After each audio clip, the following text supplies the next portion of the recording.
سے چل کے آتے ہیں اور الحمدللہ زمین مطمئن ہے، اپنا ایمان مطمئن ہے، مطمئن رکھنا چاہیے. اور پھر بھی تو آگے جا کے اپنا زمین مطمئن نہ رکھ سکے مطلب اس کے اوپر انا للہ و انا الیہ راجعون پڑھنا چاہیے. اللہ تعالیٰ ہمیں سلامت رکھے اور آپ کو سلامت رکھے.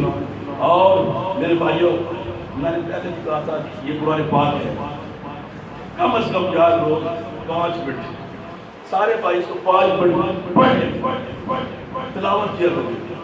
باخدا اس سے تعلق جوڑے، تعلق نہ توڑے، اس سے تعلق جوڑے. جب آپ اسے تعلق جوڑیں گے تو یہ آپ کو تعلق کا ذائقہ آپ کو دے گا، آپ کو مزہ دے گا، آپ کو روحانیت دے گا، آپ کا قلبی سکون ملے گا، ذہنی سکون ملے گا. جب اس کو چھوڑ دو گے دنیا کی کاموں میں پڑ جاؤ گے تو پھر ذلت اور رسوائی کے سوا ہمیں کچھ نہیں ملے گا. اس لیے قرآن کو کم از کم یار صرف میں نے کہا تھا 5 منٹ اس کو پڑھ لیں. اللہ تعالیٰ ہمیں قرآن کو پڑھنے کو توفیق عطا فرمائے. وما علینا الا البلاغ. السلام علیکم ورحمۃ اللہ وبرکاتہ.